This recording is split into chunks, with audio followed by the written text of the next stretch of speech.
નમસ્કાર મિત્રો, સ્વાગત છે ફરી એકવાર તમારું આજના વિડીયોમાં. તો આજના વિડીયોમાં વાત કરશું જે યોજના છે દરિયામાં ચલાવવા માટે જે હોડી માટે યોજના જે છે તે હોડી ઉપર 70% સબસિડી મળશે. તો કોને મળશે આનો લાભ અને કેવી રીતે તમારે ફોર્મ ભરવું, બધી માહિતી આપણે આ વિડીયોમાં જોશું. તો વિડીયોને છેલ્લે સુધી જોજો એટલે બધી માહિતી તમને મળી જાય. અને વિડીયોને ચાલુ કર્યા પહેલાં એક લાઇક કરી દેજો અને તમારા મિત્રો સુધી શેર પણ કરી દેજો. તો ચાલો હવે આપણે વિડીયો ચાલુ કરીએ. તો સૌથી પહેલાં તમારે ગૂગલ ઉપર જવાનું છે અને ગૂગલ ઉપર સર્ચ કરવાનું છે આઈ ખેડૂત આ નામની વેબસાઇટ.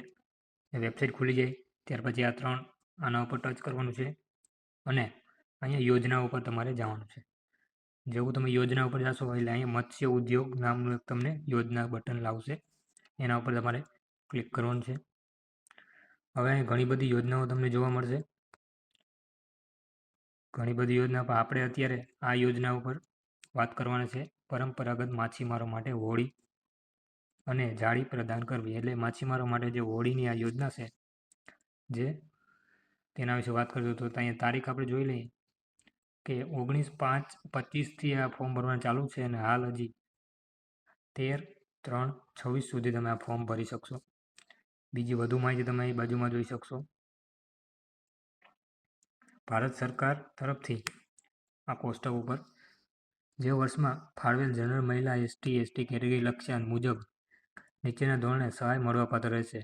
લાભાર્થીને પરંપરાગત માછીમારો માટે હોડી અને જાળી પ્રદાન કરવી, એટલે કે જે દરિયામાં માછી પકડવા માટે જે હોડી હોય તેના ઉપર સબસિડી મળશે અને જે માછલી પકડવા માટે જે જાળી હોય તેના ઉપર પણ સબસિડી મળશે. હવે કેટલી મળશે આમાં આપણે બતાવેલ છે. જેમાં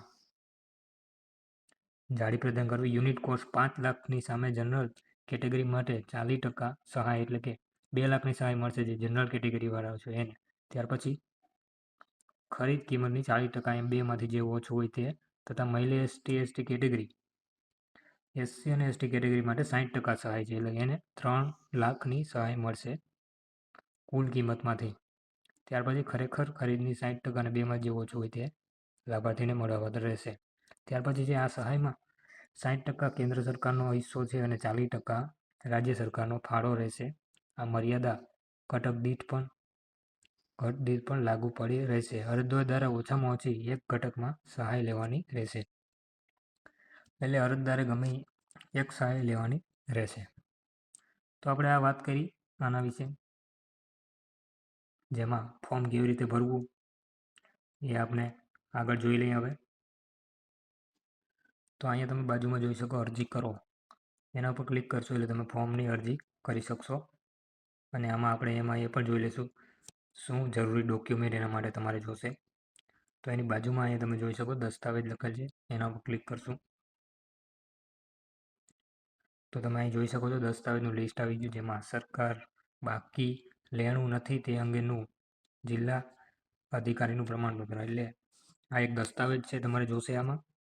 ત્યાર પછી બીજું દસ્તાવેજ આ યોજના તળે માલિકી કે ભાગીદારી દરજ્જે મત્સ્ય ઉદ્યોગ ખાતાની સહાય ચૂકવવામાં આવેલ નથી તે અંગેનું જિલ્લા અધિકારીનું પ્રમાણપત્ર. ત્યાર પછી નવી બનાવેલ બોટ સાથેનો અરજદારનો જીઓ ટેગિંગ સાથેનો ફોટો. ત્યાર પછી નવી બોટના ઇન્સ્યોરન્સના ડોક્યુમેન્ટ. ત્યાર પછી સરકાર માન્ય બોટ બિલ્ડિંગ યાર્ડમાં નવી બનાવેલ બોટ હોડીનું પાકું જીએસટી વાળું બિલ. ત્યાર પછી જૂની બોટના વેસલ રજિસ્ટ્રેશન સર્ટિફિકેટ રદ કર્યા બદલનું પ્રમાણપત્ર. ત્યાર પછી નવી બોટના રજિસ્ટ્રેશન સર્ટિફિકેટ. ત્યાર પછી નાશ કરેલ જૂની બોટનો જીઓ ટેગિંગ ફોટોગ્રાફ. ત્યાર પછી પ્રોજેક્ટ રિપોર્ટ. ત્યાર પછી આધાર કાર્ડ, બેંક પાસબુક, લાભાર્થીનો ફોટો, જાતિનો દાખલો માત્ર અનુસૂચિત જાતિ અને જનજાતિ માટે. ત્યાર પછી ખરીદ કરવામાં આવેલ સામગ્રીનું જીએસટી વાળું ઓથોરાઇઝ ડીલરનું બિલ.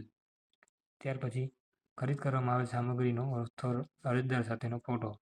ત્યાર પછી અરજદાર દ્વારા ચૂકવેલું કરવામાં આવેલ હોય તે અંગેની પહોંચ. ત્યાર પછી જૂના બોટનું લાયસન્સ. ત્યાર પછી જૂની બોટના વેરિફિકેશનનું જિલ્લા કચેરી તરફથી મળેલું પ્રમાણપત્ર.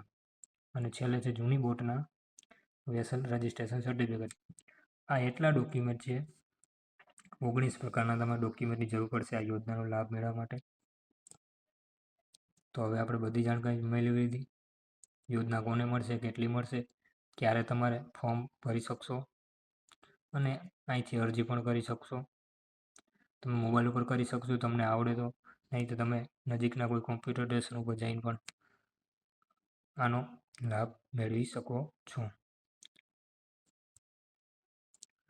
તો મળશું હવે નેક્સ્ટ વિડીયોમાં બીજી કોઈ ઇન્ફોર્મેશન લઈને. આ વિડીયો પસંદ આવે તો લાઈક કરજો અને ચેનલને સબસ્ક્રાઈબ પણ કરી દેજો.